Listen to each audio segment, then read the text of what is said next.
Di tengah-tengah keanehan yang Yola rasakan, ia dikejutkan dengan suara dentuman keras dari dalam dapur. Suara itu berasal dari spatula kayu yang tadinya tergantung rapi di rak. Kini, spatula itu mendadak jatuh berdentang ke lantai. Sontak, Yola terperanjat kaget dan langsung membuat dadanya berdebar. Kejadian itu dibarengi dengan senter di ponselnya yang berkedip cepat. Kembali lagi bersama Let's Go Story. Masih dengan hal yang sama, aku hadir di malam ini untuk membacakan cerita malam horor yang berjudul Dapur Sekolah Aroma Maut Terkutuk. Cerita malam ini menceritakan tentang seorang siswi kejuruan tata boga yang melakukan pelanggaran fatal ketika ada di dapur sekolah. Pelanggaran apa yang ia langgar? Tonton terus sampai habis. Malam itu di sebuah SMK Citra Kuliner, sekolah kejuruan yang seolah sedang bernafas dalam kesunyian yang menyesakkan. Koridor-koridor panjang yang biasanya riuh dengan denting piring dan aroma bumbu masakan, kini hanya menyisakan kegelapan yang pekat. Di ujung lorong, tepat berada di lantai 2, sebuah pintu kayu berat dengan papan nama bertuliskan Lab Tata Boga 3 tertutup dengan rapat. Namun, di baliknya ada sebuah bayangan yang bergerak di dalam keremangan. Ada siswi kelas 11 yang bernama Yola sedang mencoba mengatur nafas dengan menarik nafas panjang. Jantungnya berdegup kencang, bukan takut karena guru piket, melainkan karena hawa dingin yang mulai menyerap di tengkuknya. Di hadapannya sudah berjajar 3 panci stokpot berukuran besar. Panci-panci itu diletakkan di atas kompor tanam dengan rapi. Seraya sedang mempersiapkan sesuatu, Yola mengatakan kepada dirinya sendiri jika apa yang ia lakukan itu akan berlangsung sebentar. Nanti, tepat pukul 10 malam, ia harus segera keluar dari dapur. Yola tahu resiko yang akan didapat jika melanggar peraturan yang ada. Di sekolah Citra Kuliner, terdapat aturan yang tak tertulis dan lebih ditakuti daripada poin pelanggaran. Peraturan itu mengatakan jika jangan pernah menyalakan api di dapur setelah pukul 8 malam.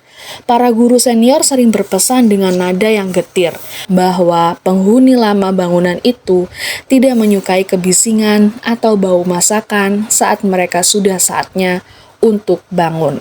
Konon ceritanya, sekolah itu berdiri di atas bekas rumah sakit kolonial yang pernah mengalami kebakaran hebat, di mana dapur adalah titik api pertama bermulanya sebuah tragedi. Waktu memang belum menunjukkan begitu malam, tapi pukul 8:15 adalah waktu yang sangat sakral. Tepat di waktu itu, Yola hanya mengandalkan cahaya dari senter ponselnya yang ia sandarkan di rak bumbu. Cahaya putih pucat itu menciptakan bayangan-bayangan panjang yang seakan menari di dinding porselen putih. Ia mulai memotong tulang-tulang sapi dan sayuran merpoa seperti seledri, wortel, dan bawang bombay. Suara pisaunya membentur telanan kayu yang terdengar sangat nyaring di ruangan yang kedap suara itu. Yola merasa seolah setiap ketukan pisaunya memanggil sesuatu dari sudut-sudut ruangan yang gelap. Setelah selesai menyiapkan merpoa, ia mulai menyalakan kompor. Bunyi klik pada pematik api terasa seperti ledakan. Api biru menyala dan ia mulai memanaskan air di dalam ketiga panci itu. Sembari menunggu sampai mendidih, Yola memasukkan tulang-tulang secara perlahan. Dengan cepat, aroma gurih sumsum sapi menguap ke udara. Namun, di tengah itu, Yola mendadak merasakan ada yang aneh. Aroma gurih itu perlahan berubah hanya dalam hitungan detik. Bau kaldu tulang yang awalnya harum langsung berganti dengan bau busuk yang menyengat. Baunya seperti daging yang sudah dipenuhi dengan belatung berhari-hari. Yola mengendus berulang kali untuk memastikan dan tetap stok kaldu yang ia masak itu berbau busuk. Yola sempat bergumam di dalam hatinya, padahal tulang yang ia beli di pasar masih benar-benar segar. Ia kembali mendekatkan hidungnya ke panci untuk memastikan kesekian kalinya. Asap yang keluar dari air mendidih itu tidak lagi berwarna putih jernih, melainkan berwarna abu-abu pekat yang menggumpal. Di tengah-tengah keanehan yang Yola rasakan itu, Ia dikejutkan dengan suara dentuman keras dari dalam dapur. Suara itu berasal dari spatula kayu yang tadinya tergantung rapi di rak. Kini spatula itu mendadak jatuh berdentang ke lantai. Sontak, Yola terperanjat kaget dan langsung membuat dadanya berdebar. Kejadian itu dibarengi dengan senter di ponselnya yang berkedip dengan cepat. Yola langsung meraih ponselnya dan mengarahkan cahaya ke arah spatula yang jatuh. Anehnya, spatula itu tidak jatuh begitu saja. Posisi spatula itu berdiri dengan tegak, tertancap di celah lantai seolah ada tangan yang tak kasat mata sedang menghuncamnya dengan kuat. Yola mencoba mengabaikan rasa takutnya. Ia tidak menghiraukan spatula yang jatuh menancap itu. Ia langsung berbalik badan untuk mengambil bawang putih yang sudah dikupasnya di meja persiapan. Namun, saat lagi-lagi ia menyorot cahaya ke meja, bawang putih itu tidak ada di sana. Kantong plastik yang berisi 5 kilo bawang putih dan rempah-rempah yang tadi ia bawa hilang secara mendadak.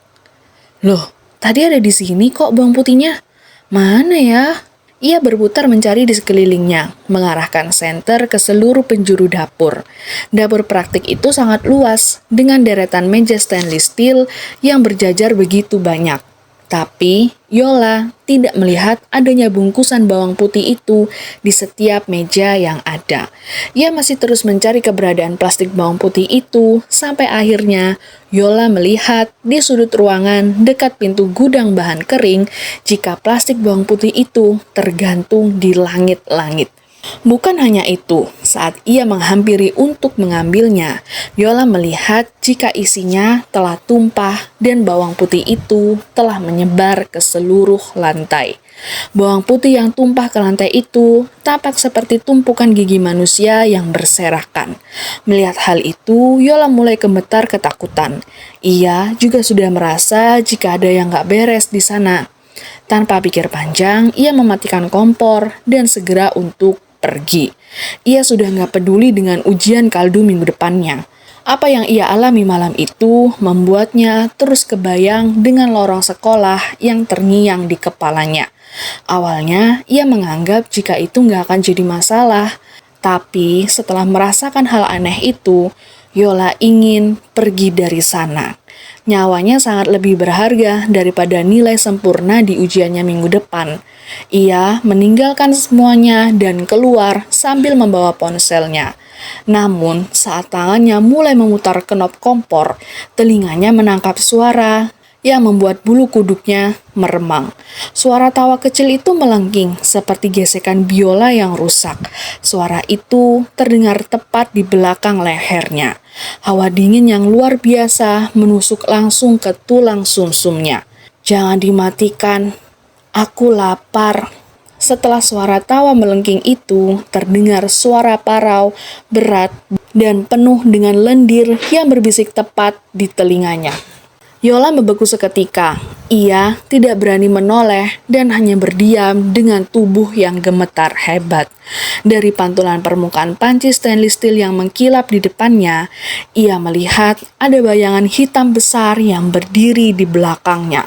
Sosok itu tidak memiliki wajah yang jelas, hanya lubang besar di tempat mulutnya yang seharusnya berada dan tangan panjangnya dengan kuku yang menghitam.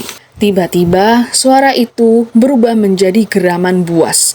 Seketika, dapur itu meledak di dalam kekacauan. Piring-piring terbang dari rak dan pecah berkeping-keping menghantam dinding.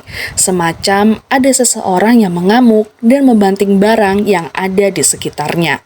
Tidak hanya piring, panci-panci yang ada di rak itu juga saling beradu seakan menciptakan kebisingan yang memekakan telinga. Yola mencoba berteriak, tapi suaranya tercekat. Senter di ponselnya langsung mati total dan di dalam kegelapan itu ia merasakan ada tangan dingin yang mulai mencengkram bahunya, lalu menyeretnya secara paksa ke sudut tergelap dari dapur itu. Lalu semuanya benar-benar gelap.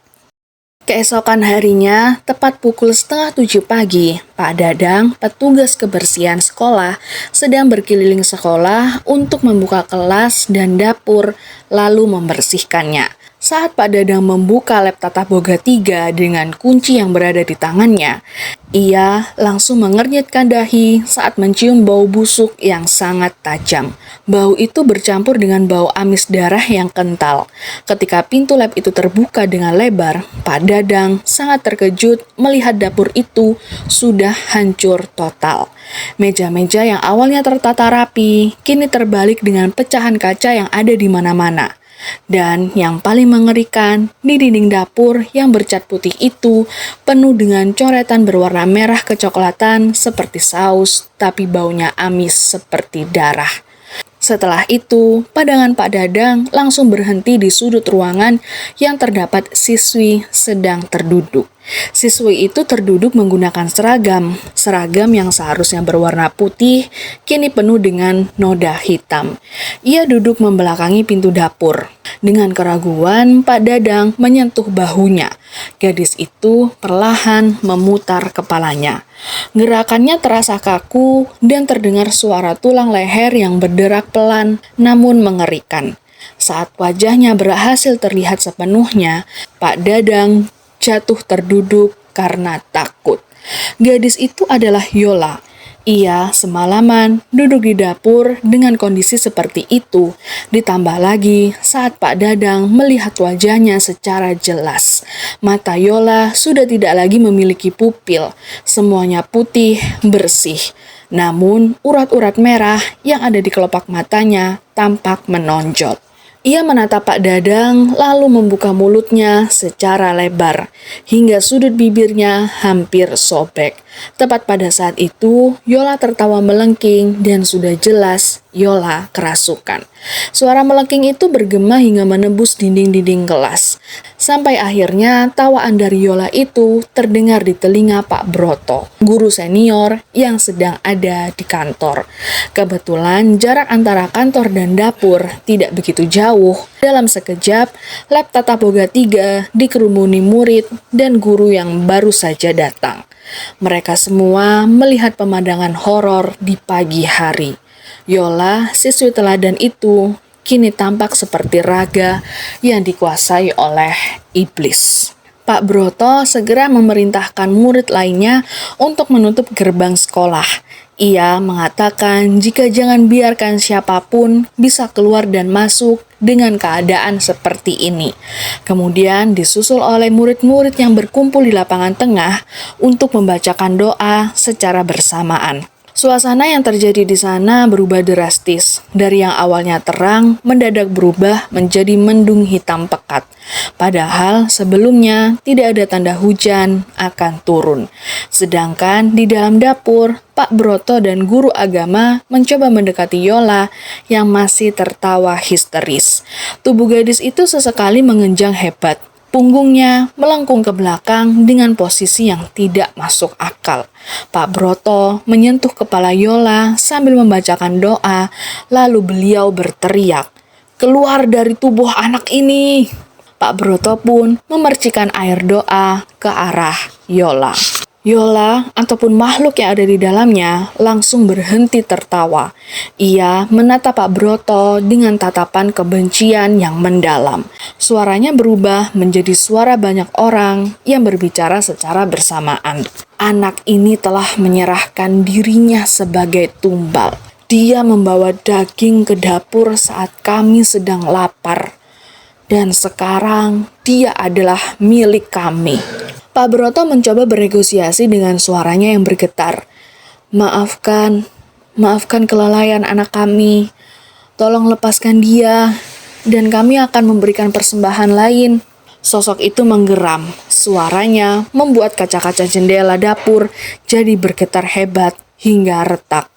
Tidak ada pengganti untuk jiwa yang sudah masuk ke dalam kuali kami. Dia sudah memulainya dan dia juga harus yang menyelesaikannya. Masih terus terjadi pergulatan batin dan spiritual yang hebat. Selama hampir 2 jam, sekolah itu seperti berada di dimensi lain.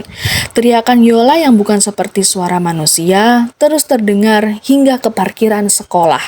Guru-guru yang ada di sana terus merapalkan doa hingga akhirnya mereka melakukan ritual permohonan maaf dengan meletakkan sesaji darurat di depan pintu gudang. Suasana di sekolah itu semakin mencekam. Tidak pernah sebelumnya terjadi seperti ini. Tidak pernah ada yang melanggar sampai membuat mereka marah. Tepat beberapa saat kemudian, setelah melalui ritual yang menguras energi, tubuh Yola ambruk seketika. Ia jatuh pingsan ke lantai yang basah karena air dari sisa-sisa bahan makanan yang busuk. Makhluk yang semalam merasuki tubuh Yola seolah pergi melepaskan tubuh yang lemah itu. Tapi sosok itu meninggalkan pesan terakhir yang membeku di udara. Dia hanya kembali untuk sementara. Beberapa menit kemudian, Yola membuka matanya dengan pupil yang kembali normal. Namun, mata yang kembali normal itu seakan tampak redup dan kosong. Ia memperhatikan sekitar dan melihat ke arah guru-guru yang mengerumuninya, lalu pecahlah air matanya dengan tangisan yang histeris. Setelah kejadian yang melelahkan itu, akhirnya Yola dipulangkan dengan segera. Beberapa guru mengantarkan Yola pulang dengan keadaan yang compang-camping. Ia tidak diberi waktu pada dirinya sendiri untuk beristirahat di rumah, karena tepat di keesokan harinya, Yola sudah masuk sekolah lagi, tapi dengan keadaan yang jauh berbeda. Teman-teman Yola tidak pernah melihat dia seperti biasanya. Beberapa ada yang mengatakan jika Yola sering berbicara sendiri saat di sekolah dan di rumahnya. Wajahnya yang cantik perlahan berubah menjadi sangat pucat dengan lingkaran hitam pekat di bawah matanya. Namun, keanehan itu tidak berlangsung lama. Pasalnya, tepat di 3 hari setelahnya, berita duka menyambar SMK Citra Kuliner. Yola ditemukan meninggal dunia di dalam kamarnya oleh ibunya. Kondisinya sangat tragis. Ia ditemukan terbaring di tempat tidur, tapi matanya melotot tajam ke arah langit-langit, seolah ia sedang melihat sesuatu yang sangat mengerikan tepat sebelum nafasnya berhenti. Dan yang membuat semua orang merinding adalah aroma di kamar Yola berbau kaldu sapi yang sangat harum. Aroma kaldu itu sedikit bercampur dengan bau mayat yang sudah lama membusuk. Saat diperiksa secara medis, tidak ditemukan penyakit medis yang jelas. Jantungnya berhenti begitu saja karena syok hebat. Pada saat itu, kematian Yola meninggalkan luka dan ketakutan yang mendalam. Sampai akhirnya, pihak sekolah mengambil keputusan yang ekstrim. Lab Tata Boga 3 dirantai dan digembok secara permanen. Seluruh jadwal praktek memasak dibatalkan untuk waktu yang tidak ditentukan. Sejak saat itu, setiap malam penjaga sekolah sering mendengar suara pisau yang beradu dengan telenan dari balik pintu lab Tata Boga 3 yang terkunci itu. Dan jika ada seseorang yang berani mendekati ke arah dapur itu, mereka akan mencium aroma kaldu yang kental. Aroma yang dibawa oleh Yola ke alam sana sebagai bayaran atas keberaniannya menantang kegelapan. Dapur sekolah itu kini bukan lagi tempat untuk belajar, melainkan sebuah makam bagi sebuah ambisi yang berakhir dengan tragedi. Jangan pernah menyalakan api setelah matahari terbenam, karena akan ada hal-hal yang lebih lapar daripada manusia di balik bayang-bayang dapur. Ceritanya agak beda ya kali ini, misteri dan penunggu dapur sekolah yang mengerikan, dan itu juga resikonya jika melanggar aturan yang udah dibuat walaupun aturan itu tidak tertulis.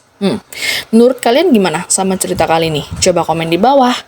Oke, sekian dulu cerita malam horor kali ini. Bantu buat like, komen, dan subscribe. Juga jangan lupa nyalakan notifikasi lonceng biar kalian tahu kalau aku punya cerita baru. Sampai ketemu di cerita berikutnya. Bye-bye.